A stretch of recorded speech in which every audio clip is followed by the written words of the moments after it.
Upon the Isle of Patmos, a man was cast one day. As he was left alone to die, he began to pray. The Holy Ghost fell on him, the Spirit he came down. When he began to rhyme about kings, his son Revelator's name was Jacques. Talk about Jacques. Jacques the Revelator, he saw Jerusalem coming down. Petite coupe de barbe, Ouais, une petite coupe, et peut-être tu peux tailler sur les côtés aussi. Le mohawk, tu laisses, OK? D'accord. Donc, vous êtes un scientifique. Je suis un scientifique, un type Un de vrai. biologiste, oui. Jacques the Revelator, he saw Jerusalem coming down. Talk about Jacques. Jacques the Revelator, and when he looked around, he saw feet like frost, eyes like fire, heard a great voice saying, "Come up high." He was Jacques the Revelator. He wrote about his Vous faites des recherches sur les animaux? Oui, je suis ce qu'on appelle un écophysiologiste, quelqu'un qui étudie l'écologie, mais essaie de comprendre comment la physiologie des animaux influence la façon qu'ils vivent et persistent dans leur milieu, peut-être. La physiologie, ça veut dire leur corps, comment leur corps est fait? Oui, oui, oui.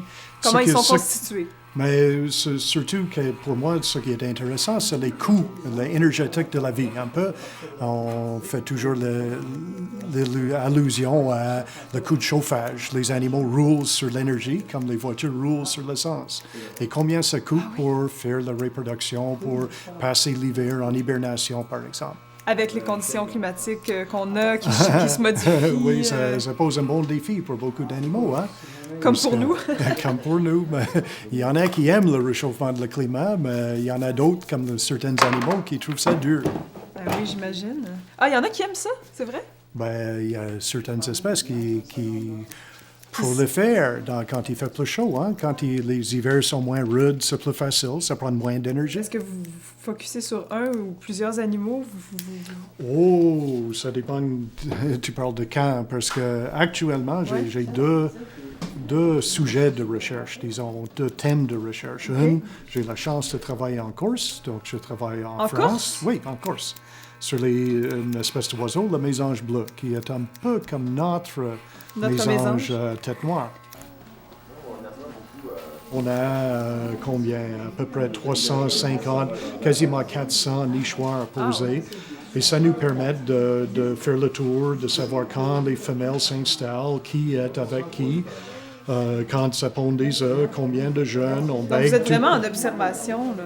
Oui, oui. Et c'est tout ça pour comprendre un peu comment les oiseaux arrivent à, disons, gérer leur temps. Parce que c'est pas facile. Les gens pensent... C'est quand même rigolo, non? Les gens pensent que c'est facile d'être un oiseau. On pense que c'est facile d'être un oiseau. Et on pense toujours que c'est facile de savoir quand reproduire. Hein? Les gens disent, oui, reproduire au printemps, c'est facile. Mais pour un oiseau, c'est pas facile. Et je vous assure que tout le processus enclenche en janvier même pour pondre les œufs en avril ou mai, dépendant où et quelle espèce. Et donc, les oiseaux doivent organiser tout à peu près 4-5 mois d'avance quasiment. Et ça, c'est où un peu la génétique et un peu les réponses à la chaleur, la température, la phénologie. Ça veut dire quand les arbres commencent à bourgeonner. OK.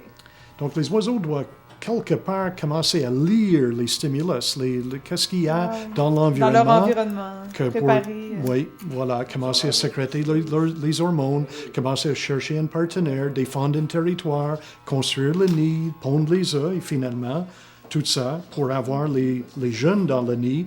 Et les oiseaux qui sont trop tôt ou trop tard, par simplement 6 jours, n'arrivent pas à reproduire. Ils manquent leur coup complètement. Oui, complètement.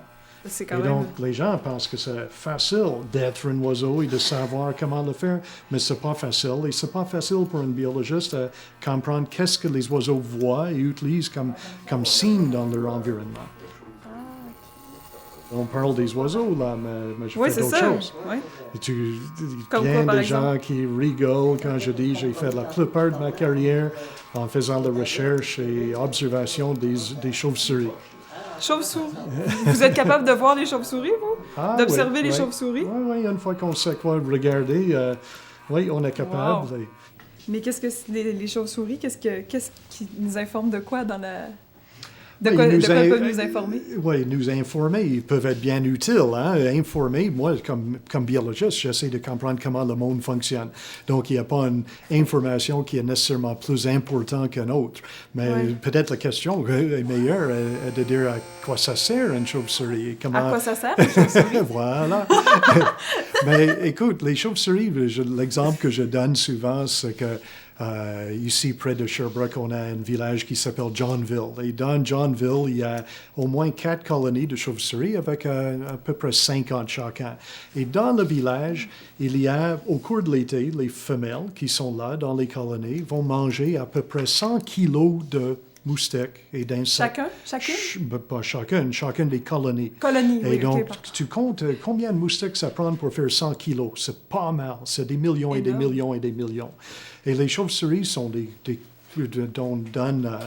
exercent un contrôle sur les populations d'insectes, au point que même il y a des gens qui ont des vergers aux États-Unis qui installent les nichoirs à chauves-souris, les boîtes à chauves-souris, et au lieu de mettre les poisons, ils mettent les chauves-souris pour contrôler les... C'est ça, ben oui. Est-ce que c'est vrai que les chauves-souris se prennent dans les cheveux? Pas avec moi. Non plus. mais je me demande toujours d'où ça vient. C'est une légende. Oui, mais je pense que c'est une légende, pas une légende urbaine, mais plutôt une légende rurale. Parce que c'est peut-être que les biologistes voulaient que les gens arrêtent de les déranger. Moi, je pense toujours que les gens promènent avec les fanales dans le temps. Hein? Et quand tu as une fanale, tu attires les insectes. Et quand tu vois les chauves-souris qui tournent autour, ils disent « Ah, ça va prendre dans mes cheveux. » Mais en fait, les chauves-souris sont là pour manger les insectes qui sont autour de nous. Et donc, au lieu d'être négatif, c'est peut-être plutôt positif. Ah oui, mais là, c'est pas dangereux, tout ça. Non. Et il ne faut pas oublier, hein, que si vous aimez manger dans un restaurant chinois, regarde sur les bowls, il y a toujours une chauve-souris. Parce que sur toutes les bowls de type chinoise, il y a une chauve-souris en emblème. Et c'est parce que pour les Chinois, la chauve-souris n'est pas négatif, c'est très positif. C'est le symbole de bonne mère, de longévité, c'est ça, de c'est pas vieillesse. dangereux, l'espace ça a l'air un peu agressif avec les dents, mais dans ça, le fond, c'est juste si on vient de le souche attaquer. européen.